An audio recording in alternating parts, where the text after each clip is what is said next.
Hello friends, welcome back to solution by Saurabh. आज की video में हम आपके लिए लेके आए हैं प्रेजेंट टेंस से रिलेटेड आपके जितने भी टेंसेस हैं सब आज की वीडियो में हम कवर करेंगे।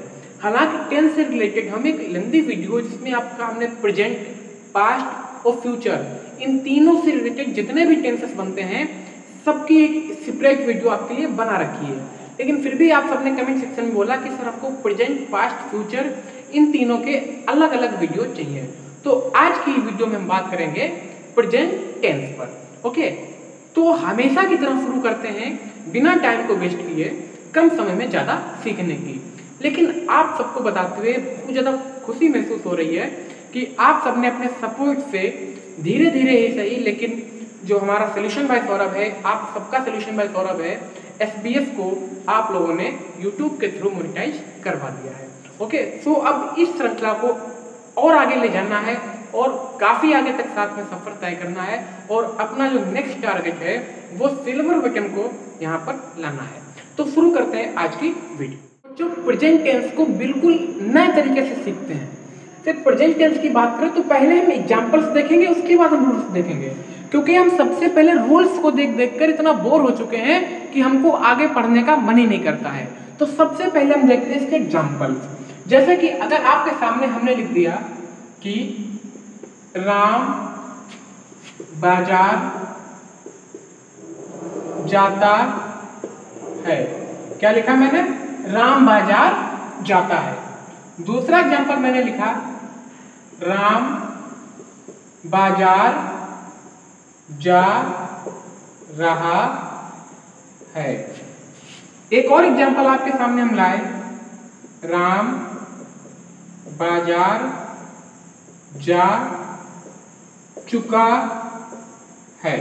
और लास्ट एग्जांपल की अगर हम बात करें, हम आपके सामने लिखते हैं राम 2 घंटे से बाजार जा रहा है। यानी सबसे पहले आपको पता होना चाहिए कि प्रेजेंट टेंस कितने टाइप्स का होता है। तो प्रेजेंट टेंस की अगर हम बात करें तो ये आपका एक होता है प्रेजेंट इंडेफिनिट टेंस। क्या होता है बच्चे? Present indefinite tense. दूसरा होता है आपका प्रेजेंट कंटीन्यूअस टेंस। कौन सा होता है? Present continuous tense. तीसरे की बात करते हैं वो आपका होता है प्रेजेंट परफेक्ट टेंस। और लास्ट आपका होता है प्रेजेंट परफेक्ट कंटीन्यूअस टेंस। ठीक है, अब देखिए पहले हम एग्जांपल्स देखते हैं। आपने सबसे पहले क्या लिखा?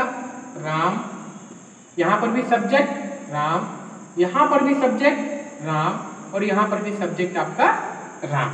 अब बाजार जा रहा है तो यहां पर भी आपका ऑब्जेक्ट क्या है? To market. यहां पर भी आपका ऑब्जेक्ट क्या है? To market. यहां पर भी आपका ऑब्जेक्ट क्या है? To market. और लास्ट में भी आपका यहां पर भी आपका जो ऑब्जेक्ट है, कर्म है, वो क्या है? To market. और यहां पर भी बच्चे आपका ऑब्जेक्ट क्या हुआ? To market. कहने का मतलब है हमारा इसमें कोई भी टेंस है, सब्जेक्ट और ऑब्जेक्ट में कोई भी चेंजेस नहीं होता है। सब्जेक्ट को आपको सब्जेक्ट की जगह सबसे आगे लिखना है, ऑब्जेक्ट को आपको सबके लास्ट में लिखना है। ठीक है, अब देखिए जाता है तो जाना की आपको पता है यहाँ पे क्या होता है? गो। ध्यान सुनिएगा, जाना की क्या होती है? गो। जाना की क्या होती है? गो। जाना का क्या होता है? गो। मेरा सबसे जो एक मोटो है कि आपका जो पुराना ढर्रा चल रहा था पढ़ने का उसको चेंज करना। हमको सबसे पहले पॉइंट आउट करना है चीज़ों को कि चेंजेबल क्या है। उन चेंजेबल चीज़ों को हम अच्छे से पकड़ बना के और चीज़ों को बहुत आसानी से सीख सकते हैं। तो सुनिएगा, जाने की क्या है? गो गो गो गो। लेकिन चेंजेबल क्या है? जब आपका प्रेजेंट इंडेफिनिट होता है। अभी आपको एक एक चीज बहुत अच्छे से बताएंगे, हम आपको केवल एग्जांपल्स के थ्रू बताना चाह रहे हैं कि कैसे टेंसेस होते हैं, देखने में कैसे लगते हैं। इसमें आपका क्या लगता है? यस या ईएस। इसमें आपको क्या लगता है? रहा है में इज आर एम का यूज कर लेते हैं, इसमें इज लगेगा, इसमें आपका आईएनजी लग जाता है। ये कैसे आएगा सब पर एक एक करके चर्चा करेंगे, पूरी वीडियो को ध्यान से देखिएगा। लेकिन अभी आप अपना माइंड सेट कर लीजिए कि ऐसे टेंसेस हमारे बनेंगे। ये बिल्कुल जीरो लेवल है, इससे बेसिक लेवल कुछ हो ही नहीं सकता।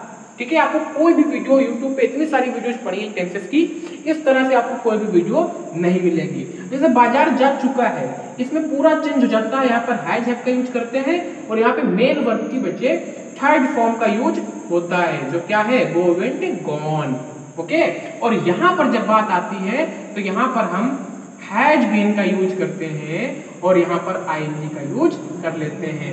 किस तरह से हो रहा है सब जानेंगे, सब अच्छे से पढ़ेंगे, बस आप एक नजर डाल लीजिए, थोड़ा थोड़ा रफली आप देख लीजिए कि इस तरह से टेंसेस आपके हो सकते हैं। ठीक है, अब वापस आते हैं आपको, यानी आपको चेंजेबल क्या लग रहा है इसमें ध्यान से देखिएगा। चेंजेबल आपका या तो हेल्पिंग वर्ब है या आपका मेन वर्ब है, केवल इन दो चीजों पर हमको फोकस करना है। यानी इन आपने एग्जांपल से एनालिसिस निकाला कि हमें हेल्पिंग वर्ब और मेन वर्ब पे फोकस करना है। अब हम बात करते हैं प्रेजेंट टेंस के एक एक पार्ट्स की, उसको बहुत ही डीपली समझेंगे और उसके सभी भी, यानी निगेटिव हो, इंट्रोगेटिव हो, है ना, क्वेश्चनेबल हो, कैसा भी क्वेश्चन हो, हम उसको बहुत ही प्यार से, बहुत ही आराम से और बहुत ही मतलब इतना ज़्यादा इजी वे कर देंगे आपके लिए कि आप टेंसेस देखते ही बिना कॉपी पेन यूज किए आप उसका सोल्यूशन हवा में ही बता दोगे। तो शुरू करते हैं प्रेजेंट इंडेफिनिट टेंस। जैसे अब बात करते हैं हम प्रेजेंट इंडेफिनिट टेंस की।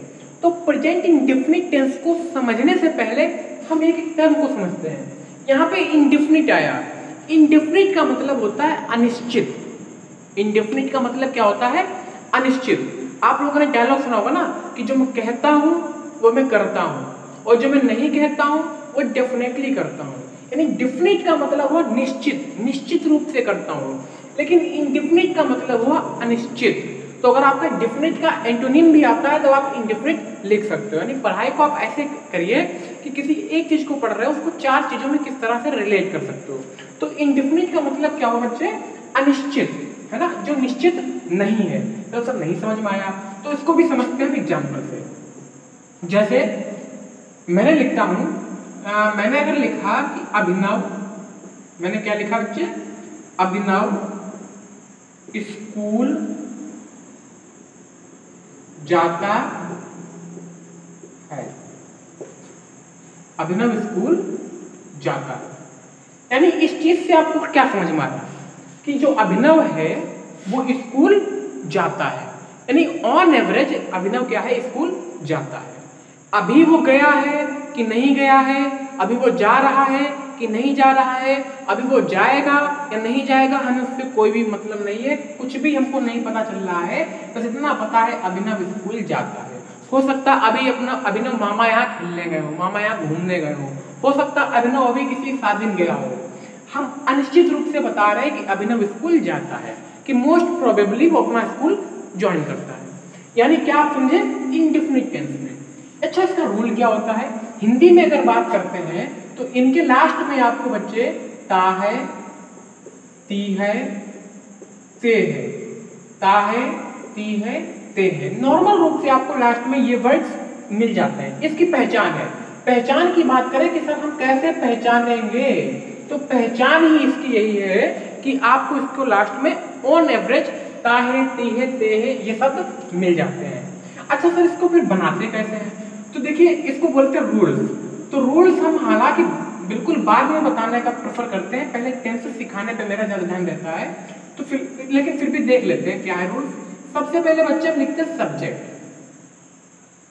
आपका बच्चे कोई भी टेंस हो, आपको सबसे पहले क्या लिखना होता है, सब्जेक्ट। सब्जेक्ट के बाद प्रेजेंट इंडेफिनिट ऐसा टेंस है जिसमें सब्जेक्ट के बाद हेल्पिंग वर्ब आती है, लेकिन प्रेजेंट इंडेफिनिट का जो आप अफर्मेटिव बनाते हो उसमें हेल्पिंग वर्ब की कोई भी जरूरत नहीं पड़ती है, उसमें हेल्पिंग वर्ब यूज नहीं करते हैं। सब्जेक्ट के बाद हेल्पिंग वर्ब का यूज तो करना नहीं है। फिर आपकी आती है मेन वर्ब। मेन वर्ब के बच्चे कौन सा फॉर्म लगाते हो आप, फर्स्ट फॉर्म लगाते हो। लेकिन अगर हमारा सब्जेक्ट सिंगुलर है तो उसके साथ आप यस या ईएस को ऐड कर देते हो। ओके, फिर इसके बाद आप लिख देते हो ऑब्जेक्ट, और आपको पता है ऑब्जेक्ट के बाद हमारा क्या रहता है, आर पी। अगर आपने लास्ट वीडियो देखी है टेंसेस की तो आपको समझ में आ रहा होगा आरपी क्या है। जो नए बच्चे हमको बता देते हैं कि आरपी का मतलब होता है रिमेनिंग पार्ट, यानी बचा हुआ हिस्सा। अभी हम लिखते हैं अभिनव मोहन के साथ स्कूल जाता है। जो मोहन के साथ है वो क्या है, बचा हुआ हिस्सा। ये अभिनव स्कूल की बस से स्कूल जाता है, तो स्कूल की बस क्या है आपका रिमेनिंग पार्ट। अब देखते हैं इसको बनाने की कोशिश करते हैं। हमारा सब्जेक्ट बच्चे क्या है, अभिनव, तो हम अभिनव के लिए सब्जेक्ट हम एज इट इज ऐसे ही लिख देंगे, अभिनव। क्या लिख दिया, अभिनव। अब देखिए हेल्पिंग वर्ब तो लगेगी नहीं, तो जानना कि क्या होती है बच्चे, गो, अभिनव गो। लेकिन यस या यस लगाओगे ना, क्योंकि अभिनव क्या है, सिंगुलर, तो गो के साथ आप क्या लगा दोगे, यस। आप सिंगुलर प्लूरल अगर पढ़े हो तो आपको पता है कि जिन शब्दों के लास्ट में ओ आता है वहां पर प्लूरल बनाने के लिए यस या यस जोड़ते हैं। जैसे बॉक्स का क्या कर देते, सॉरी मैंगो का क्या कर देते हो, मैंगोज, लास्ट में ओ है तो क्या जोड़ देते हो, यस। अभिनव गोज फिर to school, Abhinav goes to school. देखिए आपका टेंस रेडी है, समझ में आया। लेकिन इसका दूसरा पार्ट देखते हैं। अगर हम यहीं पर हम आपके लिए लिख दें कि बच्चे कक्षा में शोर मचाते हैं, बच्चे कक्षा में शोर मचाते हैं। तो देखिए बच्चे इसका क्या बनाओगे, तो बच्चे की आपको पता है कि बच्चों की क्या यूज करते हो आप, चिल्ड्रन, तो क्या लगा दोगे, द चिल्ड्रन। चिल्ड्रन आपका ऑलरेडी क्या है, प्लूरल, चिल्ड्रंस मत कर देना, है ना। सिंगुलर आपका चाइल्ड है, चाइल्ड का प्लूरल क्या बनता है, चिल्ड्रन, द चिल्ड्रन। अब देखिए मचाना, शोर मचाने की बच्चे होती है मेक ए नॉइज, ओके। चूंकि आपका प्लूरल है इसलिए मेक, ध्यान से देखना, मेक को आप मेक्स मत कर देना, ये आपका प्लूरल है, प्लूरल में एस या एस नहीं लगता है। The children make a noise, बच्चे शोर मचाते हैं। अब देखिए कक्षा में, ध्यान से देखिएगा, ये कक्षा में क्या आया है, तभी हमने आपको ये एग्जाम्पल दिया। जो आपका कक्षा में आया है ये आपका क्या है, रिमेनिंग पार्ट। तो रिमेनिंग पार्ट के लिए आप सबसे लास्ट में लिखोगे the children make a noise in the class, बच्चे कक्षा में शोर मचाते हैं। आई होप आपको बहुत अच्छे से समझ में आया होगा। ये आपका रहा प्रेजेंट इंडेफिनिट का जो अफर्मेटिव सेंटेंसेस है उसका एक पार्ट। अभी आपका क्या आएगा, निगेटिव टेंस होगा, फिर इंट्रोगेटिव होगा, और इंट्रोगेटिव आपके दो टाइप के होते हैं वो भी आपको बताया जाएगा। अब जैसे अगर हम निगेटिव टेंस की बातें करें और निगेटिव को हम इसी में ऐड करते हैं जिससे आपको बहुत अच्छे से समझ में आए। जो आपका निगेटिव टेंस होगा वो हम इसी में ब्लैक पेन से यहाँ पे यूज करेंगे। अभिनव स्कूल नहीं जाता है, हमने यहाँ पे बच्चे क्या जोड़ दिया, नहीं। अब आपको ये चीज पता होनी चाहिए, नहीं पता है तो बिल्कुल रट लीजिए कि जब आप नॉट का यूज करोगे, आप कहीं पर भी अगर नॉट का यूज करोगे तो वो नॉट हमेशा हेल्पिंग वर्ब लेकर आता है। Without helping verb you can not use not, बिना हेल्पिंग वर्ब के आप नॉट का यूज नहीं कर सकते हैं, ठीक है, नहीं का यूज नहीं कर सकते हैं। तो नॉट आपको चाहिए तो हेल्पिंग वर्ब चाहिए, तो हेल्पिंग वर्ब यहाँ पर जो आपका डिस्क्वालीफाई हुआ था वो हेल्पिंग वर्ब यहाँ पे क्वालिफाई हो जाएगा। और हेल्पिंग वर्ब के बाद क्या आता है, नॉट। और आपकी जानकारी के लिए बता दें, हेल्पिंग वर्ब इसमें जो लगती है वो या तो डू लगता है या डज लगता है, डू लगता है या डज लगता है। अब बच्चों को सबसे बड़ी प्रॉब्लम हो जाती है सर डू कहाँ डज कहाँ, तो बच्चे हेल्पिंग वर्ब इसमें आपकी डू ही लगती है, डू ही लगती है। लेकिन ये आपका जो ईएस आप यहाँ लगाए होते हो ना, वही वाला ईएस या यस यहीं पर आके डज बना देता है। इससे आपका निष्कर्ष निकला कि हेल्पिंग वर्ब अगर हमारी सॉरी सब्जेक्ट हमारा अगर सिंगुलर है तो हमारा लगेगा डज, और नहीं के लिए क्या लग जाएगा, not. Abhinav does not go to school, समझ में आया, Abhinav does not go to school. अब बच्चे कक्षा में शोर नहीं मचाते हैं, तो आपको पता है चूंकि यहाँ पर यस लगा नहीं है तो द चिल्ड्रन डू नॉट। देखिए आपको यहाँ पे बताने का मोटो क्या है मेरा, कि आपको ये चीज कैच करनी है कि चेंजेबल क्या है। हुआ हमारा ये कि मेन वर्ब से पहले हेल्पिंग वर्ब और फिर not, does not, do not का यूज हम सब्जेक्ट के जस्ट बाद और मेन वर्ब के जस्ट पहले करते हैं। तो अभिनव स्कूल नहीं जाता है, Abhinav does not go to school, और बच्चे कक्षा में शोर नहीं मचाते हैं, the children do not make a noise in the class. I hope आपको ये अफर्मेटिव के दोनों पार्ट असर्टिव और निगेटिव दोनों बिल्कुल क्लियर हो चुके होंगे। अब बात आते हैं इंट्रोगेटिव टेंसेस की, कि इंट्रोगेटिव टेंसेस आपके दो प्रकार के होते हैं, दोनों पे चर्चा करते हैं। अब बात करते हैं इंट्रोगेटिव टेंसेस की। तो इंट्रोगेटिव स्टार्ट करने से पहले आपको इंट्रोगेटिव के बारे में कुछ फैक्ट बता दें। जो आपके इंट्रोगेटिव सेंटेंसेस होते हैं, जो आपके इंट्रोगेटिव सेंटेंसेस होते हैं, वो बेटा दो प्रकार के होते हैं। कितने टाइप के होते हैं? 2 टाइप्स के होते हैं। कौन कौन से? एक होता है आपका यस नो टाइप, एक आपका होता है यस नो टाइप, दूसरा आपका होता है WH टाइप। तो दोस्तों ये क्या है, तो इसको समझते हैं। जैसे कि मैंने आपसे पूछा कि क्या आप स्कूल जाते हो, तो आपके पास केवल 2 आंसर है, या तो हाँ या तो ना। ओके, हमने आपसे पूछा कि क्या आप स्कूल जाते हो, तो इसके आपके पास केवल 2 आंसर है, या हाँ आइदर यस और नो। कोई आपसे पूछता है कि आपके पिताजी घर पे हैं, कोई आपके घर पे आया, आपसे पूछा कि आपके पिताजी घर पर हैं, तो इसके भी आपके 2 ही आंसर होंगे, आइदर यू से यस और नो। मीन्स ऐसे क्वेश्चंस जिसका आंसर आप या तो यस में दे पाए या नो में दे पाए, these are called the yes no type questions. Okay, लेकिन कुछ होते हैं WH टाइप के क्वेश्चन। तो मैंने आपसे पूछा आप कहाँ रहते हो, मैंने अगर बोला कि आप जो वीडियो देख रहे हो इंडिया के किस किस स्टेट से या किस किस आपको जानकारी के लिए बता दें कि USA के कुछ लोग हैं या कनाडा के कुछ लोग हैं, वहाँ तक भी हमारा चैनल पहुँचा है, यानी विदेशों 4-5 में बांग्लादेश हुआ, इवन पाकिस्तान हुआ और आपका नेपाल हुआ, इन सब जो आपके कंट्रीज हैं इसमें भी मेरा चैनल देखा जाता है। तो आपसे पूछे हम कि किस स्टेट से बिलोंग करते हो, किस कंट्री से बिलोंग करते हो, तो आप उसका आंसर नहीं पूछ यस या नो में नहीं दोगे। कोई आपसे पूछे कि आपके पिताजी का क्या नाम है, what is your father's name, then what you reply, you reply the exact name of your father, nor yes, ना ही आप ना बोलोगे ना ही ना बोलोगे। यानी ऐसे क्वेश्चन जिसका आंसर हाँ या ना हो तो कहलाते हैं WH टाइप क्वेश्चन।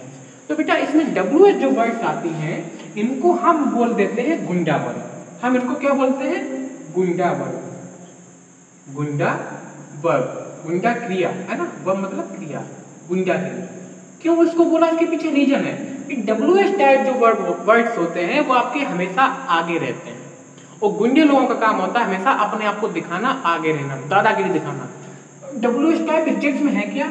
ऐसे क्वेश्चंस, ऐसी वर्ड्स जो आपके W या S से शुरू हो, जैसे व्हाट, व्हाई, है ना, वेयर, हाउ, हाउ मच, यानी ये आपके ऐसे वर्ड्स हैं जो या तो W से स्टार्ट हो रहे हैं या तो H से, तो इनको बोल दिया गया WH ग्रुप, WH समूह, तो इनको मैंने क्या बोल दिया? गुंडा वर्ड। यानी ये आपके सबसे आगे रहेंगे। कैसे? एग्जाम्पल से हम समझते हैं। तो सबसे पहले अगर हम यस नो टाइप क्वेश्चन की बात करें, जैसे कि हमने आपसे बोला क्या आप आम खाते हो, किसी ने आपसे पूछा कि क्या आप आम खाते हो, तो इसका आंसर या तो हाँ या तो ना। इनकी पहचान एक और है कि इनकी शुरुआत हमेशा क्या शब्द से होती है। तो देखिए इसका हम किस तरह से बनाते हैं। अगर यहाँ पे होता कि आप आम खाते हो, आप कह लो, यहाँ पे तुम कह लो, एक ही चीज है। अगर यहाँ पे बच्चे होता कि तुम आम खाते हो, आप आम खाते हो, तो कैसे बनाते आप? तुम की क्या लिख देते? यू। फिर आप यहाँ पे क्या करते? हेल्पिंग वर्ब का यूज होता नहीं, खाने की क्या कर देते? ईट। अब आम की क्या कर लेते? A mango, you ate a mango, आप ये बनाते हैं। लेकिन जब क्या शब्द होता है तो इसका आप रूल याद कर लो, जो आपकी हेल्पिंग वर्ब होती है वो हेल्पिंग वर्ब आगे आ जाती है। और चूंकि इसमें हेल्पिंग वर्ब का जब आप यूज करते हो तो क्या करते हो? डू या डज। चूंकि आपका यू है प्लूरल, तो जो डू है वो आगे आ जाएगा। Do, you, eat a mango, क्या तुम आम खाते हो। अभी नहीं समझ में आया है, दूसरा एग्जांपल देखते हैं। मैंने लिखा क्या वह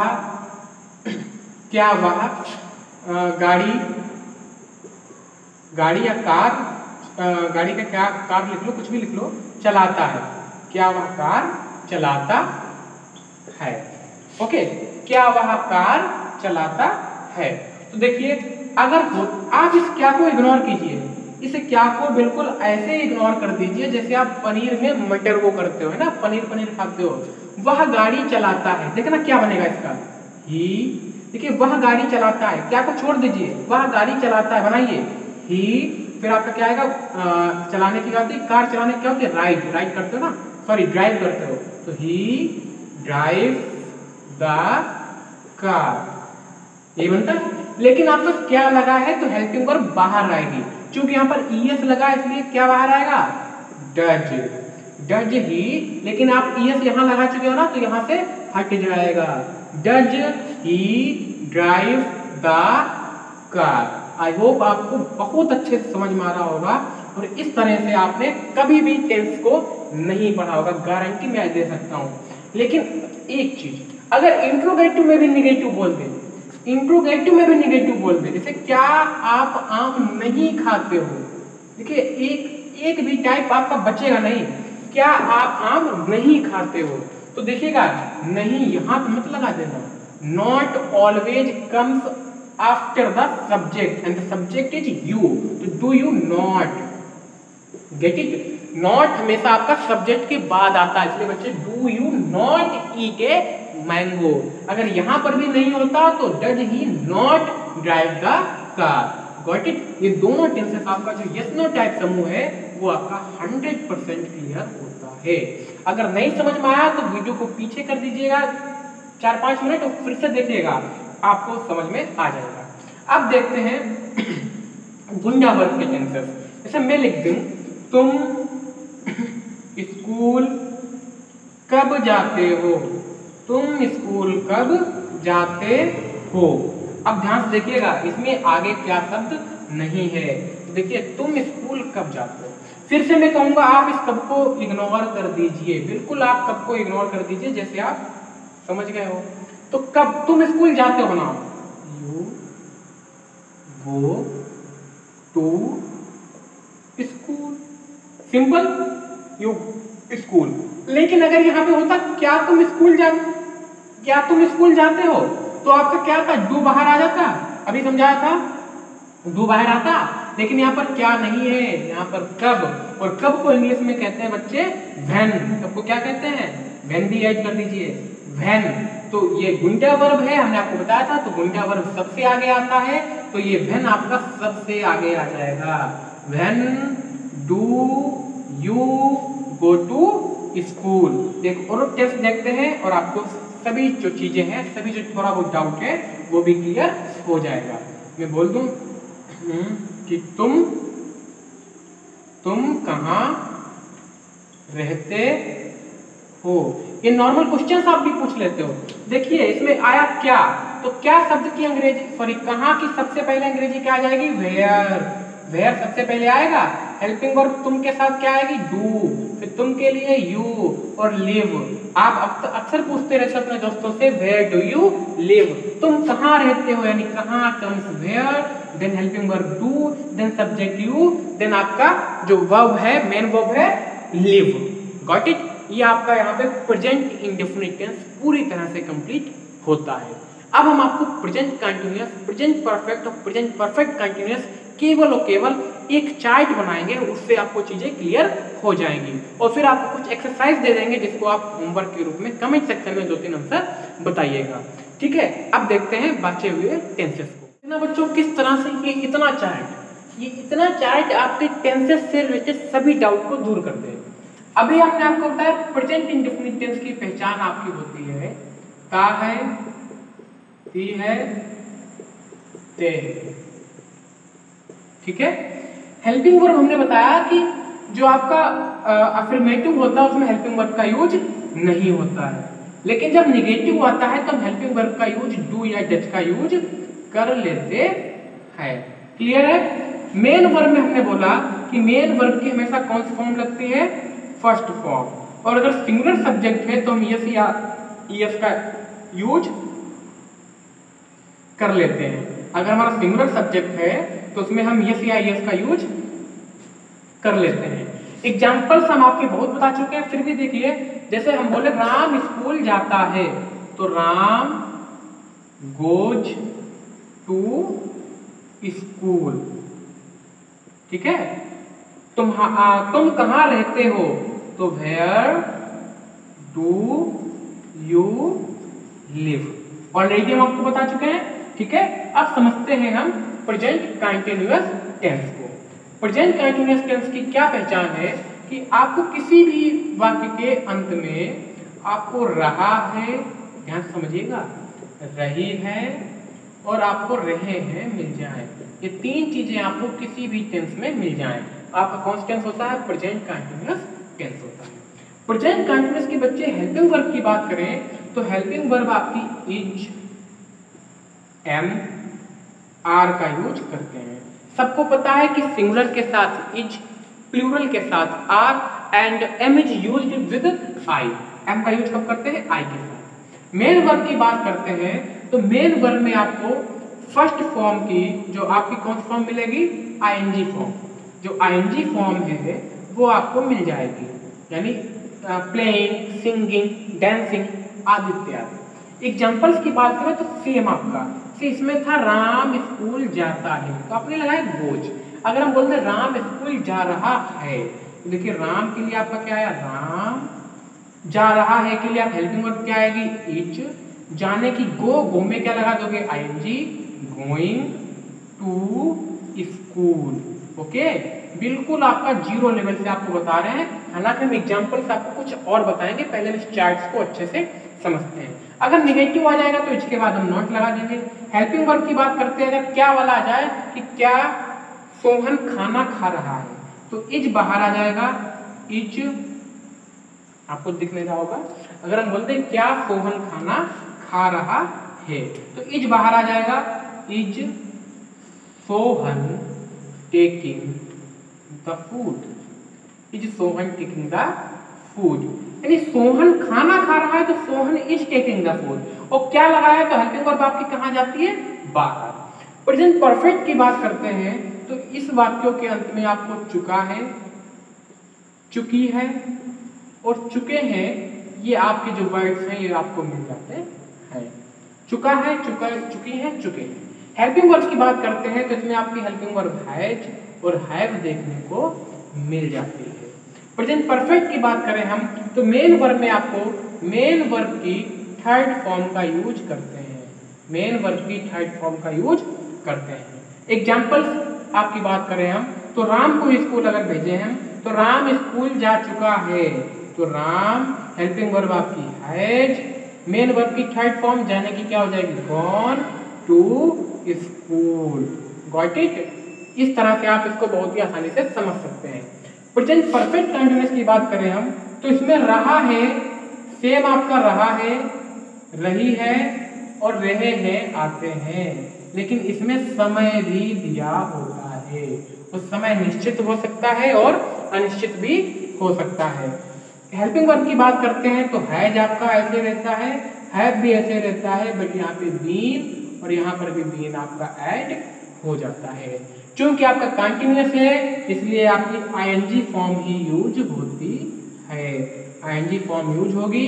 और एक एग्जांपल की बात करते हैं, अभी आपको पूरा चार्ट फिर से समझाएंगे। एग्जांपल की बात करें तो राम और हेल्पिंग वर्ब क्या लग जाएगी आपकी? Has been. ओके, स्कूल जाने की अगर क्या हो जाएगा? Going to school. और इसमें चूंकि समय दिया होता है तो समय के लिए आ जाएगा फॉर 2 आवर्स। नहीं, अगर हम आपको बताएं कि राम 2 घंटे से स्कूल जा रहा है तो Ram has been going to school for 2 hour. ये आपका इसमें पूरा का पूरा आपका जो शेड्यूल है टेंस का वो आपका ऐसा रहेगा। अब इसको समझते हैं बहुत अच्छे से। एक बार इस लिस्ट को बहुत अच्छे से समझ लेते हैं और 100% आपके सारे डाउट्स दूर हो जाएंगे। देखिए एक एक चीज बात करते हैं। ताहे, तीहे, तेहे मिले तो आपका इंडेफिनिट। ओके, रहा है, रही है, रहे हैं मिले तो आपका कंटिन्यूअस। देखिए कंटिन्यूअस का मतलब होता है लगातार चलना, यानी वर्तमान में काम हो रहा है। प्रेजेंट परफेक्ट टेंस, यानी परफेक्ट का मतलब होता है कि जो काम बिल्कुल हो चुका है। मैं खाना खा चुका हूँ, आप इस वीडियो को देखने के बाद बोलेंगे मैं पढ़ चुका हूँ, यानी ये आपके टेंस हो चुके हैं। और प्रेजेंट परफेक्ट कंटिन्यूअस का मतलब होता है कि पास्ट में आपका काम कुछ थोड़ी देर पहले काम स्टार्ट हुआ था और वो अब भी चल रहा है। जैसे अगर आप 2 घंटे की वीडियो देख रहे हैं लगातार, तो लगभग 1 घंटा की वीडियो देखने के बाद कह सकते हैं कि मैं 1 घंटे से पढ़ रहा हूँ। नहीं रहा है नहीं है, इसके साथ समय दिया हो तो प्रेजेंट परफेक्ट कंटिन्यूअस का एग्जाम्पल हो जाता है। हेल्पिंग वर्ब्स की बात करते हैं बेटे, तो बच्चे हेल्पिंग वर्ब्स में क्या होता है कि आपका इंडेफिनिट में हेल्पिंग वर्ब का यूज नहीं होता है, लेकिन जब निगेटिविटी आती है तो हम डू या डज का यूज करते हैं, डू नॉट डज नॉट का यूज करते हैं। और प्रेजेंट कंटिन्यूअस में हेल्पिंग वर्ब हम इज एम आर का यूज करते हैं। प्रेजेंट कंटिन्यूअस में helping verb is am are. Present perfect की बात करें हम तो helping verb has have, has have, has have. याद कर लीजिए, कहीं पर भी परफेक्ट दिखे तो प्रेजेंट का परफेक्ट दिखे तो हेल्पिंग वर्ब क्या आएगी, हैज हैव, हैज हैव। और कहीं पर भी कंटिन्यूअस दिखे तो कंटिन्यूअस का मतलब होता है इज एम आर। ओके, ये आपका है। और परफेक्ट कंटिन्यूअस की बात करें तो हमने बताया परफेक्ट में क्या होता है, हैज है, तो परफेक्ट के लिए क्या आया, हैज हैव। लेकिन थोड़ा सा चेंज है तो इसलिए बीन यहाँ पे ऐड कर दिया गया है। मेन वर्ब की बात करें तो इसमें फर्स्ट फॉर्म के साथ ये है जो आपको बहुत ही अच्छे से समझा चुके हैं। प्रेजेंट कंटिन्यूअस की बात करें तो आईएनजी फॉर्म। कंटिन्यूअस का मतलब होता है मेन वर्ब की आईएनजी फॉर्म। अगर कोई भी काम हो, चाहे प्रेजेंट का हो, चाहे पास्ट का हो, चाहे फ्यूचर का हो, उसके साथ टेंस के साथ अगर कंटिन्यूअस कहीं पे लगा है, रहा है, रही है, कहीं पर भी लगा है, तो मेन वर्ब में हमको आईएनजी यूज करना है। कंटिन्यूअस का मतलब है ING form. Singing, dancing, going, eating, cooking, ING form हम यूज करते हैं। परफेक्ट में हम मेन वर्ब की थर्ड फॉर्म। परफेक्ट का मतलब ही होता है मेन वर्ब की थर्ड फॉर्म। और यहाँ पे कंटिन्यूअस अगर आया है तो मैंने आपको ऑलरेडी बताया आईएनजी फॉर्म का यूज करेंगे। कंटिन्यूअस का मतलब होता है आईएनजी फॉर्म और परफेक्ट का मतलब होता है has have. Got it? Examples हमने भी अच्छे से देखे हैं। कुछ एग्जांपल्स जैसे कि आप बनाने की कोशिश करिएगा ओरल ही मेरे साथ। मैंने आपसे कहा कि सीता खाना क्यों खाती है, सीता खाना क्यों खाती है, तो आपने देखा खाती है, लास्ट में ताहती है, यानी हमारा टेंस होगा प्रेजेंट इंडेफिनिट टेंस। फिर क्यों आया, यानी क्यों आपका आया इंट्रोगेटिव, और इसका आंसर आप यस नो में नहीं दे सकते हो। क्यों खाती है यस नो आंसर बनता ही नहीं है, तो आपका है WH टाइप यानी गुंडा वर्ब। तो क्यों भाई सबसे पहले आएगा, भाई, सीता सिंगुलर इसलिए डज आएगा, why does Sita eat the food. ठीक है, मैंने आपसे बोला कि मोहन बांसुरी बजा चुका है, मोहन बांसुरी बजा चुका है, तो मोहन, ठीक है, बजा चुका के लिए हैज, मोहन हैज, और बजाने की, बांसुरी बजाने क्या होती है, play. Mohan has played the flute, Mohan has played the flute. दूसरा एग्जांपल लेते हैं कि सीता खाना खा चुकी है, तो Sita has eaten, third form eaten the food. समझ में आया? मैंने आपसे बोला कि तुम बाजार नहीं जा रहे हो, तो तुम बाजार नहीं जा रहे हो, तो प्रेजेंट आपका क्या है, यू आर नॉट, नहीं के लिए क्या लगेगा, not, you are not going to market. I hope आपको चीजें समझ में आई होंगी। अब कुछ एग्जांपल्स हम आपको दे रहे हैं, उसका कमेंट सेक्शन में आप दीजिएगा। मैंने आपको पहला टेंस का कमेंट सेक्शन में आंसर देना है। जो आपका टेंस है, मैंने बोला आपको कि तुम नहा चुके हो, पहला टेंस आपका क्या है, तुम नहा चुके हो। कमेंट सेक्शन में इसका आंसर जरूर दीजिएगा। और दूसरा क्वेश्चन हम आपको देते हैं प्रेजेंट कंटिन्यूअस से, क्या तुम खाना खा रहे हो, तुम नहा चुके हो, क्या तुम खाना खा रहे हो। इन दो टेंसेस के आप ट्रांसलेट करके आप कमेंट सेक्शन में आंसर जरूर बताइएगा। मिलते हैं जल्दी ही किसी अन्य वीडियो में नए टॉपिक के साथ, अच्छे से डिस्कशन करते हैं साथ में। और thank you very much, support करते रहिए, आगे बढ़ते रहिए।